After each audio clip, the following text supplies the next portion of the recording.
Voici le fleuve Sumba, un cours d'eau essentiel qui a façonné la vie de la préfecture de Dubreka. Utilisé par les populations locales pour l'agriculture et la pêche, il a aussi servi de voie de commerce reliant les villages voisins pendant des siècles.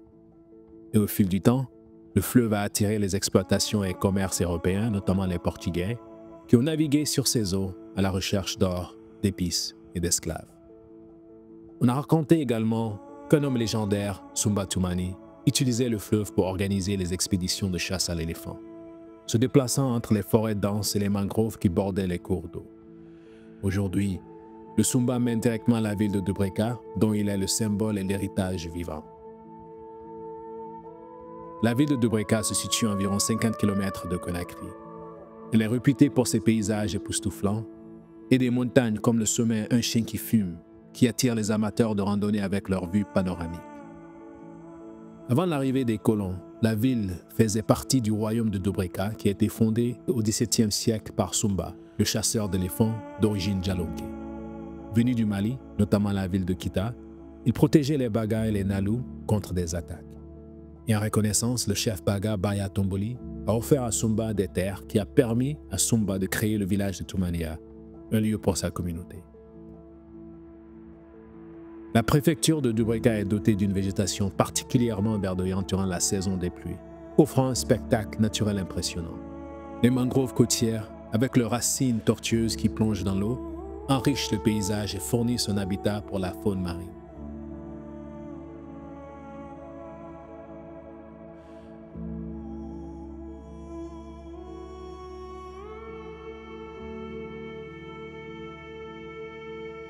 Les habitants comprennent plusieurs ethnies, les Soussous, les Djalonké et les Baga, qui contribuent à la richesse du patrimoine local.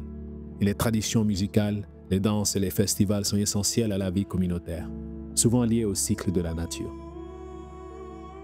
Les pêcheurs de la préfecture de Dubreka, quant à eux, jouent un rôle crucial dans l'économie locale.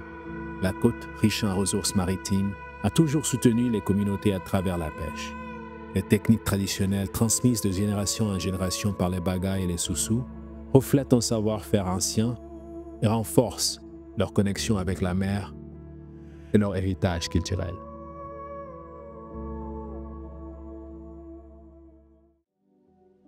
Pendant mon enfance, mes oncles et mes tantes allaient souvent à Dubreka pour se détendre. Ils revenaient avec des photos montrant eux nageant dans la rivière Sumba, profitant des bons moments. Et je voyais toutes ces photos, je me disais, mais pourquoi ils ne m'ont pas emporté avec eux? Mais finalement, 30 ans plus tard, quand je suis parti en Guinée la dernière fois, je me suis dirigé vers Dubreka pour voir ce paysage époustouflant. Et ce que j'ai trouvé là-bas m'a beaucoup impressionné. J'ai ressenti ce sentiment de paix et de sérénité, loin du bruit de Conakry.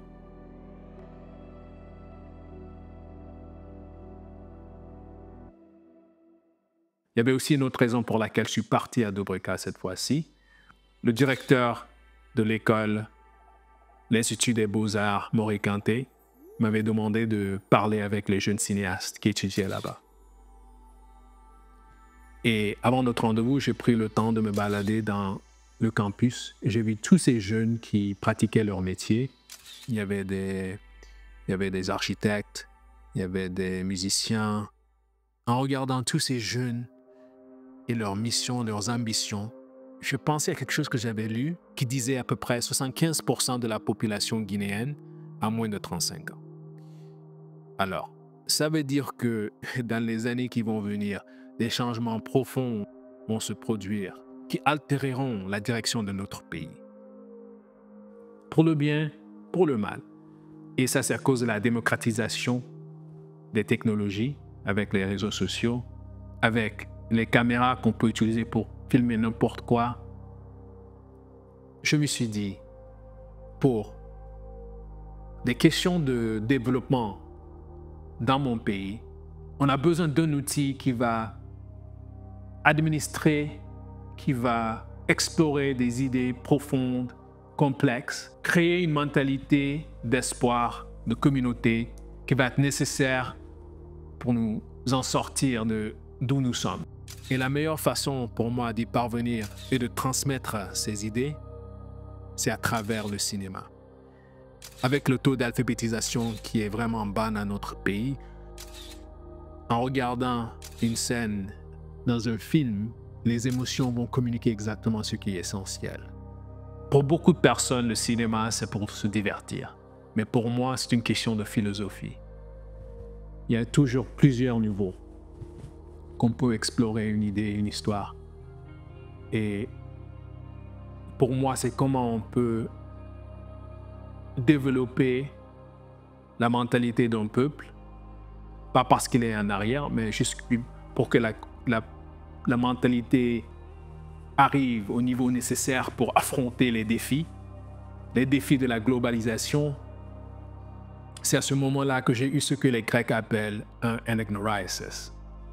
Un anagnorisis, c'est le moment où le personnage principal dans une histoire devient lucide. Il comprend pourquoi il est là où il est. Tout ce que j'avais fait m'avait conduit à ce moment-là.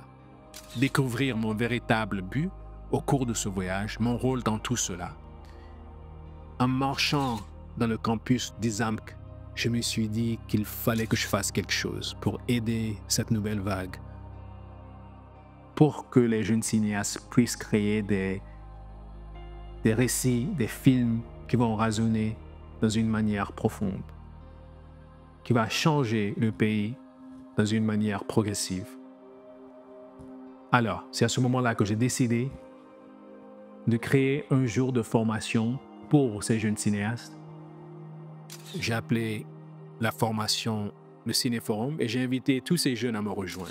On a échangé des idées et j'ai partagé mes connaissances à travers le cinéma. Et je leur ai conseillé aussi de créer des histoires locales, ancrées dans la réalité de leur environnement, inspirées des événements et des traditions de la Guinée, mais avec des récits qui peuvent toucher des gens partout dans le monde. Il est essentiel de raconter des histoires dans notre propre langue aussi, car c'est ainsi que l'on transmet la véritable essence de nos cultures, tout en sachant qu'elles ont le potentiel de résonner au-delà de nos frontières. Et l'authenticité dans ces récits, même s'ils sont enracinés dans un contexte spécifique, a ce pouvoir d'émouvoir, de surprendre et de connecter. Les Anglais appellent ça « local stories », une histoire qui est locale, dans une langue locale, mais qui résonne globalement. C'est ça que les Netflix cherchent comme film, comme cinéma. Mais je leur ai dit et je leur ai suggéré de ne pas se consacrer à créer quelque chose que Netflix va acheter un jour, mais d'exhumer quelque chose en eux-mêmes qui explore l'identité guinéenne, qui explore l'espoir, concept de communauté, des idées morales, des idées progressives. Et on a parlé de ce qui est essentiel en créant un film, un documentaire.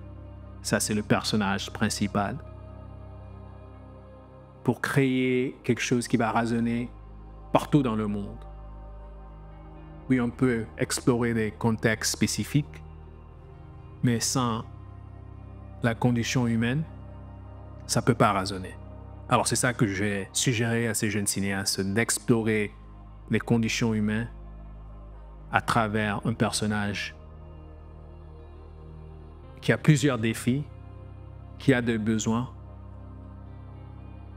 qui explore aussi des idées transversales et universelles.